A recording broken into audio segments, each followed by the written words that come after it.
Assalamualaikum warahmatullahi wabarakatuh. Saudara-saudariku sebangsa dan setanah air, dimanapun kalian berada, semoga kita selalu mendapat rahmat dari Allah Subhanahu wa Ta'ala dan selalu mendapat barokah min auliya isngah alladzina ballahuddina fil jawi. Baik, langsung saja. Sekitar 3 minggu yang lalu saya menyampaikan bahwa ada sebuah narasi sejarah yang menurut saya itu tidak sesuai dengan fakta, atau katakanlah datanya tidak bisa dipertanggungjawabkan, yaitu terkait dengan ada sebuah klaim bahwa Sultan Amangkurat IV itu punya guru dari kalangan Baklawi. Yang pertama bernama Ahmad bin Ibrahim Al-Haddad, yang kedua bernama Husain bin Ibrahim Al-Haddad, dan yang ketiga Alwi bin Ibrahim Al-Haddad. Kenapa saya mengatakan bahwa sejarah tersebut atau narasi sejarah tersebut itu tidak sesuai dengan data sejarah? Karena sejarah tersebut itu, narasi sejarah tersebut dihembuskan bersamaan dengan KRT Sumodiningrat yang diklaim oleh Mbah Lutfi bin Yahya sebagai Hasan bin Toha bin Yahya. Jadi saya langsung tidak percaya bahwa Sultan Amangkurat IV punya guru dari kalangan Baklawi. Walaupun saya sendiri belum punya data pembandingnya, tapi saya sudah yakin bahwa sejarah tersebut itu sejarah bohong.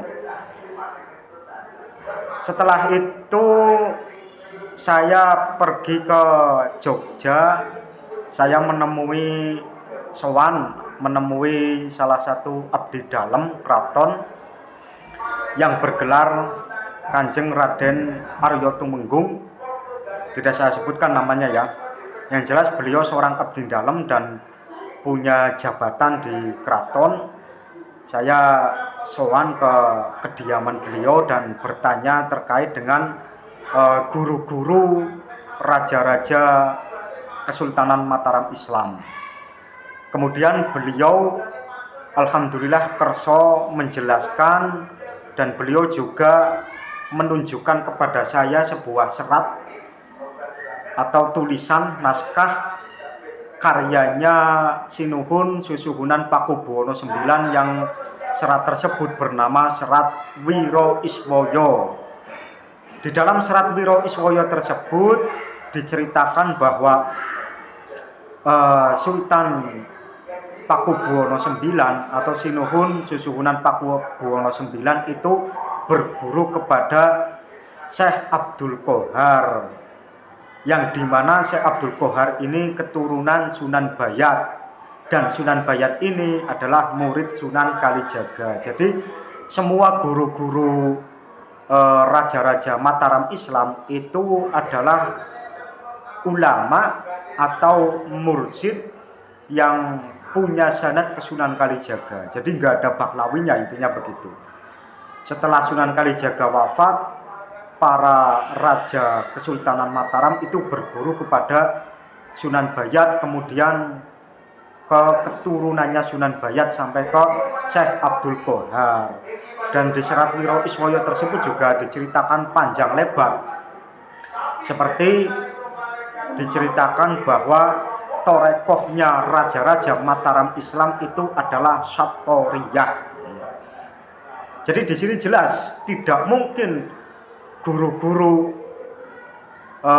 dari kerajaan Mataram Islam adalah seorang Baklawi, karena Baklawi itu punya torekoh bernama Alawiyah atau apa itu yang dibawa oleh Fakih Muqaddam.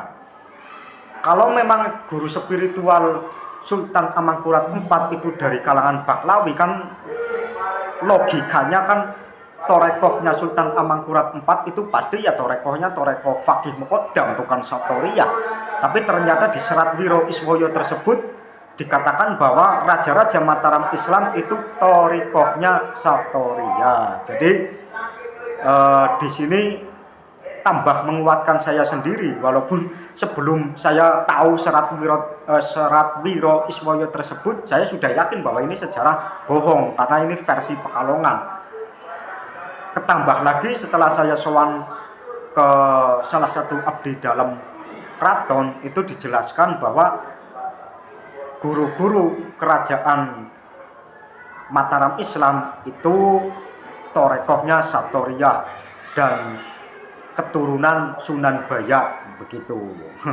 Jadi di sini jelas ya bahwa ketika ada klaim-klaim Baklawi mengaku sebagai gurunya raja-raja Jawa atau mengaku sebagai menantu raja Jawa atau mengaku sebagai mertuanya dan lain sebagainya, itu perlu diteliti kembali karena saya yakin itu hanya sebuah klaim-klaim semata, karena Baklawi itu punya jaringan yang masif, sistematis dan terstruktur untuk mengklaim sejarah bangsa ini dan juga membuat makam palsu. Itu fakta. Nah, ketika kita tahu ada sebuah artikel atau ada sebuah buku, seperti halnya buku yang kemarin itu dibahas oleh Gusmar channel KBN Nusantara, yaitu buku Jejaring Ulama Pangeran Diponegoro itu. Saya sudah membahas terlebih dahulu sebenarnya yang kaitannya dengan Kasan Munadi itu. Tuh, itu perlu dicek. Kalau ada Baklawi yang mengklaim ada kaitannya dengan kerajaan-kerajaan Islam di Nusantara, perlu diteliti kembali karena itu saya yakin hanya sebatas klaim-klaim saja, klaim-klaim sepihak. Baik, itu saja yang bisa saya sampaikan pada kali ini, semoga bermanfaat. Wassalamualaikum warahmatullahi wabarakatuh.